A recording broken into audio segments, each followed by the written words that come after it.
अस्सलामुअलैकुम। मोहम्मद अज़हर सिद्दीक अपने programme maths views के साथ हाज़िर खिदमत है। प्रोग्राम थोड़ा सा लेट हो गया है, लेकिन कुछ ख़बरें ऐसी थी, मैंने कहा बजाय ख़बरें लेट हो जाएं तो आप तक सारी शेयर कर दूं तो ज़्यादा मुनासिब है। एक तो वकला मूवमेंट का बाकायदा आगाज़ हो चुका है और पेशावर से इसको लीड किया जाएगा, और जो 2007 और 2008 या 2009 में जो लॉयर्स मूवमेंट की कमेटी जो थी उसको एक्टिव कर दिया गया। एतजाज़ एहसन और सरदार लतीफ़ खोसा साहब ने प्रेस कॉन्फ्रेंस की लाहौर हाई कोर्ट बार में, और आइंदा वो लाएअमल पूरा सारा सामने रख दिया है। और जो उन्होंने कहा है 90 दिन के अंदर कानून के मुताबिक इलेक्शन होने चाहिए, इलेक्शन में हर सियासी जमात को हिस्सा लेने की इजाज़त होनी चाहिए, बिजली में आयद इजाफी टैक्सेस को फिलफौज वापस लिया जाए, सदर की जानिब से जिन बिल पर दस्तखत नहीं किए गए वो पार्लियामेंट के एक्ट नहीं है, आइन को बहाल करके सब उसके ताबे हों, मिलिट्री कोर्ट में सिविलियन के ट्रायल नहीं हो सकते। और दो बातें हैं, एक तो एहतसास ने कह दिया कि बैनुल अक़वामी अदालत में, कि बैनुल अक़वामी अदालत में केस जाना नहीं है इमरान खान का, ना बैनुल अक़वामी अदालत का इस सारे में मामले में फंडामेंटल राइट्स के हवाले से जो वायलेशन के हवाले से बात हो रही थी, लेकिन वो क्लैरिटी दे दी है। 2007 में हमने मार्शल लॉ के ख़िलाफ़ तहरीक चलाई, आज अनडिक्लेयर मार्शल लॉ, ये इससे ज़्यादा ख़तरनाक है। सियासी जमातें जो हैं वो मैं आपको पहले बता चुका हूँ, 2 सफ़ों का डिक्लेरेशन है, और बैकग्राउंड पे जो आज प्रेस कॉन्फ्रेंस हो रही थी उसके आप विजुअल आप नज़र आपका आ रहे होंगे। पूरी 2 सफ़ों का डिक्लेरेशन मेरे तक जो शेयर हुआ है, मैं तो जो कि पाकिस्तान में नहीं था, जो दोस्त साहब आप जो जर्नलिस्ट वहाँ तक उन्होंने जो शेयर किया है तो मैं बैकग्राउंड में आपके सामने चला दूँगा। यहाँ इससे पहले आपने देखा कि मैंने कल में बताया कि पाकिस्तान पीपल्स पार्टी भी जो है अपना मुल्क में आइन और जमहूरियत की बहाली की तहरीक शुरू करने वाली लगी। आज उन्हें एहसास हो गया है कि पीडीएम की हुकूमत लेके उसने कितनी बड़ा ब्लंडर किया था। अब एएनपी भी मैदान में आ चुकी है, मौलाना फजलुर रहमान रह गए, बहुत जल्द वो बनेंगे। पाकिस्तान मुस्लिम लीग नून इस मामले में नहीं आगे आएगी, ना वो आगे आना चाहती है। उसका नुक्ता नज़र ये है कि उन्हें जैसे बेहतरीन जो है 40 साल से इस्टेब्लिशमेंट से ताल्लुकात चले आ रहे हैं, जो ये शहबाज शरीफ कह रहा है, तो वो आसानी में है। उन्हें क्या है, आराम से मौजें की, तबाही की मुल्क की। आज आपके सामने है, डॉलर पकड़ा नहीं जा रहा, पेट्रोल की कीमतें आने वाले दिन में और बढ़नी है, और इतना बड़ा बम आना है। मैंने ऑलरेडी पेट्रोलियम की प्राइसेस चैलेंज तो कर दी हैं, हाई कोर्ट में सुबह समाअत होगी। मेरा भी काम यही है कि मैं आप तक असल हकायक लेके आता हूँ, जितने कि मैं ला सकता हूँ, और वो मैं आप तक हकायक सारे ला रहा हूँ, और आपको बताने की कोशिश कर रहा हूँ कि क्या पॉसिबिलिटीज़ हैं और क्या कुछ हो सकता है यहाँ इस सिनेरियो के अंदर। और मैं बार बार मैं कहता हूँ, मैंने ट्वीट भी किया हुआ है, मिसाक पाकिस्तान की ज़रूरत है पाकिस्तान को। और ये मैं जून से ये बात कर रहा हूँ, मैं तो वैसे बहुत पहले ऐसे से ये बात कर रहा हूँ। मैं तो आज भी समझता हूँ कि 7 अप्रैल को तमाम सियासी जमातें एक पेज पे आ जाती हैं और इलेक्शन की तरफ चले जाती, तो मुल्क के हालात ऐसे ना होते जो इस वक्त मुल्क के हालात है। तो कसूर तो है उन पीडीएम की सियासी जमातों का, जिन्होंने इस बात को या आपके अदराक नहीं किया या वो समझ नहीं सके कि इन सारी बातों को कैसे देखना था। तो फिर नुकसान तो फिर भुगतना पड़ेगा, और इसका नुकसान तो पाकिस्तानी कौम का हुआ है। अब देखें, यहाँ बाकी जो हैं अब जिन्होंने चलानी है वो तो कोशिशें कर रहे हैं, लेकिन नज़र नहीं आ रहा कि उनसे कंट्रोल हो सके हालात। और उसकी मेजर वजह यही है, पॉलिटिकल विजडम में। जब तक मुल्क में सियासी इस्तेहकाम नहीं आता तो ये चीज़ें आगे तो नहीं जा सकती हैं ना। आगे मसाइल क्या बनने हैं। अगली जो बात बड़ी ज़बरदस्त है वो साइफ़र केस के हवाले से, मैं ज़्यादा लंबी बात तो नहीं करूँगा। साइफ़र का केस बनता कोई नहीं है, जज साहब आज बीमारी की वजह से छुट्टी पे चले गए, और गालिबन पूरा हफ्ता ये नहीं आना। पहले आपको पता है, मैंने ये ट्वीट किया था कि पहले तो मुलज़िम बीमार होते थे, अब जजेस बीमार होते हैं, और ये नॉर्मल रूटीन चली आ रही है। इसे इंप्रेशन अच्छा नहीं जा रहा अदलिया के ऊपर।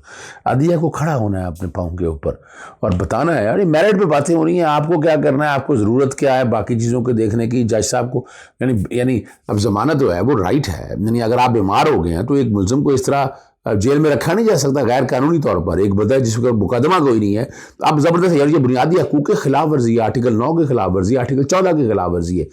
जज साहब को तो वहाँ होना चाहिए था। अब बहुत सी बातें इसके ऊपर आ रही हैं। ये फैसला तो जज साहब ने करना ना, जज साहब ने अपने ज़मीर को जवाब देना है। और दो सिफ़ात में बार बार जिक्र करता हूँ, अल आदिलु अल वकीलु, दोनों दो राय एहतसाब होना है, दुनिया में भी और आखिरत में भी। ये सोच समझ के करें आप जो कुछ भी करना चाहते हैं। अगला जो बात है वो बड़ा अहम मामला है, वो लाहौर हाई कोर्ट के अंदर है।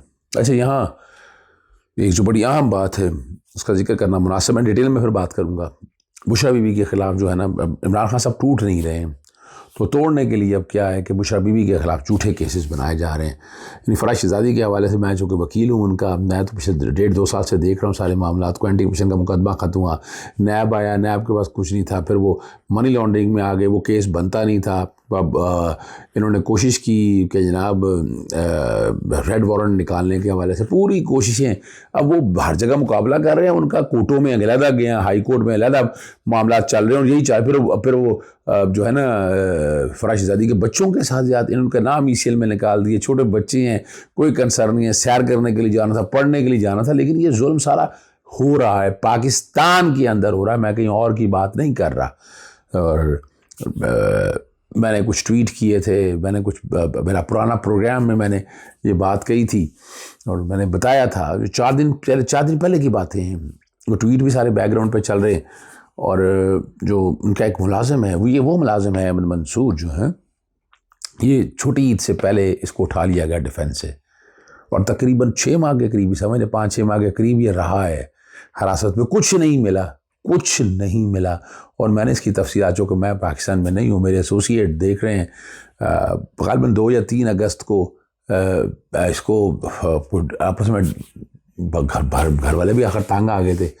एंटी करप्शन के अंदर जो बकौल उन्होंने और सबूत इस बात किया है, उन्होंने बाकायदा जो है वो अपना वकील भी अंदर से किसी ने अरेंज करा के दिया, जहाँ के कहा जनाब इन्वेस्टिगेशन ज्वाइन करने नहीं देते, वो आके कहा दरख्वास्त दायर हुई तो उन्होंने कहा ये आप इनकी तो ज़रूरत नहीं पड़ी, इन्वेस्टिगेशन ज्वाइन करें, फिर भी नहीं छोड़ा गया। वो सबूत है मेरे पास, साहब जी रखा। एक दिन फ़ोन आता है मुझे उनके वालिद का, फिर बाद में मेरी उस लड़के से बात होती है, फिर वो बताता है सारा कि उसे कहा जा रहा है कि एक बयान लिया झूठा और उसको एफिडेविट के ऊपर दस्तखत करके दे कि फ़लाँ बंदे की मौजूदगी में फ़लाँ बंदे को अपने जी पैसे दिए। वो कहते मैं जानता ही नहीं उसको। और ये थोड़ा सा उतना का क्लिप जरा सुन लीजिएगा जी। 8 बजे मुझे दोबारा कॉल आई है कि कल अपना पेश हो, एक कोई कह रहे कि 100 रुपए का स्टाम्प पेपर लेके आना है, उसके ऊपर इन्होंने कोई रिटर्न में लिखवाना है कि जी जो कोई ये पर्सन, मुझे तो उनका पता नहीं है, वो उनके बारे में लिखवाना है कि जी उन्होंने मेरे सामने पैसे दिए हैं। अच्छा, यानी तुम जानते नहीं पता, तुम जानते नहीं उसको और उसके बारे में लिखवाना है। हाँ जी, मैं ना जानता हूँ, ना मुझे उनका पता है, ना मेरे सामने वो काम हुआ है जी। ये मैं तारीख सीधी रखना चाहता हूँ आप तक कि ये छोड़ दें, ये पॉलिटिकल इंजीनियरिंग वाले तजर्बे छोड़ दें। क्या साबित क्या करना चाहते हैं कि इंसान नहीं टूट रहा, तो आप इस तरीके से घरों पर तशद्दुद करें, घर वालों को तकलीफ़ दें, भले मर्ज़ी है आपकी जी। आखिर में चौधरी परवेज़ लाई का केस आपको पता बहुत अहम चला, और ठीक है ना जी, और बड़ी ज़बरदस्त बातें हैं जी, ठीक है ना जी, और बड़ी कमाल की गुफ्तगू सारी कोर्ट के अंदर जो हुई है, ठीक है ना जी। और अगली जो बात है कंटेम्प्ट और बाकी जो ज़बरदस्त है, वो कुछ चीज़ें चलें मैं आप तक कोशिश करता हूँ सारी में आ जाए, प्रोग्राम का टाइम ज़रा कम होना है, लेकिन फिर भी वो काफ़ी लंबी कहानी है जो आप तक बतानी बड़ी ज़रूरी है। एक तो जो नया वाला जो केस है, ये गिरफ्तारी वाला, इसमें उसकी इंट्रा कोर्ट अपील फ़ाइल कर दी है उन्होंने, ठीक है जी, नैब ने। अब नैब अपने तो काम कर रहा है या नहीं कर रहा। यहाँ जब सुबह जो हियरिंग शुरू हुई है और उनकी जो अहलिया की तरफ से तौहीन अदालत की दरख्वास्त पर है, DIG ऑपरेशन इमरान किश्वर जो हैं और DIG इन्वेस्टिगेशन, और उनसे जवाब तलब कर लिया गया। और जज साहब जो है अमजद रफ़ीक साहब, गालबन आज आखिरी दिन है, कल से वो रोस्टर पे नहीं है, तो बहुत से सवालात पैदा होते हैं जी। और पूरा बताया गया कि पूरी कोशिश की, 40 से 50 गोलियाँ पीछे आईं और फिर आके नहर के बाद आगे आकर रखा, और जिस तरह ज़बरदस्ती वो दरवाज़ा खोला और लोगों को वहाँ से गिरफ्तार करके ले गए।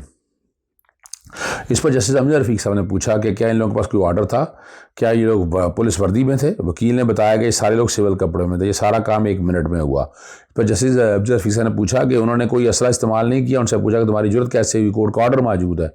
वकील ने बताया कि लतीफ़ खोसा साहब जो है ना, वो बूढ़े आदमी हैं, वो क्या मज़ामत करते। रिमार्क्स दिए कि आप अपने आपको जवान समझ रहे हैं, और इस पर अदालत में कहका लगा था।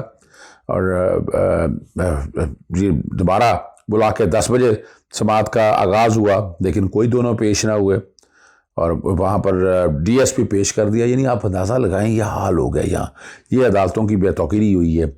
और दोनों अफसरों के बारे में पूछा कि वो सुबह से बाहर गए हैं, वो क्यों बाहर गए हैं, किस मकसद के लिए गए हैं, 11 बजे का पूछ कर अदालत को बताएं। अगर आज अफसरान पेश नहीं हुए तो नोटिस होगा, शो का सबब फर्द जुर्म भी आयद होगी। 11 बजे तो DIG सिक्योरिटी कानूनाना दल पेश हुए, फ्री की नहीं है, तो आप यहाँ क्या करने आ गए हैं। 2 बजे DIG operation DIG CSP security Lahore high court में जमा करवाएं। और इस दौरान जो है IG पंजाब जो है ना वो CCPO लाहौर के साथ यानी तलब कर लिया गया, समाअत हुई और उन्होंने अब जो बातें कही हैं वो बड़ी ज़बरदस्त है, ठीक है ना जी। 2 बजे जब ये पेश हुए हैं और मकसद बड़ा ज़बरदस्त यहाँ सवाल जो किए हैं उन्होंने कि IG पंजाब जवाब दें कि क्या मैं इस्लामाबाद पुलिस का ज़िम्मेदार नहीं, मुझे नहीं, यानी वो सवाल ये है कि उस पर IG पंजाब ने ये कहा और मेरे अफसराना जो तौहीन अदालत होगी तो मैं ज़िम्मेदार हूँ, या नौकरी IG मेरा इसकी मुकम्मल तहकीकात कराऊँगा, मैं अरसन और तहकीकात कराऊँगा। पहले क्या कर रहे थे आप यहाँ बैठ के, तो यहाँ बैठा हूँ, मुझे आप मुझे जानते हैं, मेरे यहाँ जानते हैं, ये कहना कि मैं पर्सनल हुआ ये अफसोस की बात है। इन अफसरान से किसी ने बताया कि कोई परवेज़ लाई को उनके पास ले गया? जवाब दिया कि जी उन्होंने बताया और मैंने सवाल से हाईकोर्ट में रिपोर्ट जमा करा दी है। क्या कहा है परवेज़ लाई इस वक्त कहाँ है? ये जवाब दिया हमें बिल्कुल पता ही नहीं है, जाने तो जाने गुल ना जाने बाग तो सारा जाले है। जस्टिस अमीरी ने सवाल किया, उन्होंने पूछा जज साहब ने कि आप वाकई नहीं जानते? एडवोकेट जनरल ने जवाब दिया कि हमें बिल्कुल पता नहीं कहाँ आया है और उस पर अदालत में कह के भी लगे। इस्लामाबाद पुलिस ही बता सकती है। अटक जेल में रखा गया, केस सुन रही है और फिर अदालत में दलाल देते हुए कहा जी कोई पता नहीं, ये बयान झूठ पर मबनी है। और उस पर IG ने कहा खोज साहब की इस बात पर अफसोस है पर हमें वाकई ही नहीं पता। जैसे अमीरी ने रिमार्क्स दिए कि IG साहब खोज साहब ने कोई गैर कानूनी लफ्ज़ इस्तेमाल नहीं किया। यहाँ किसी को जानवर कह दें तो नाराज़ हो जाता है, शेर कह दें तो खुश हो जाता है। और तौहीन अदालत का नोटिस जो है IG इस्लामाबाद को जारी कर दिया और अमजद रफ़ीक को डिस्ट्रिक्ट एंड सेशन जज अटक जेल से परवेज़ लाई को लेकर कल अदालत में पेश करने का हुक्म दे दिया। अब इस वक्त बहुत से मुकदमात की बात हो रही है, लेकिन ये अगर इस तरह चलना है तो निज़ाम फिर बुरा ही हाल है। मैंने कोशिश की अब तक चीज़ें सही रख दूँ, इजाज़त चाहता हूँ। अल्लाह हाफ़िज़।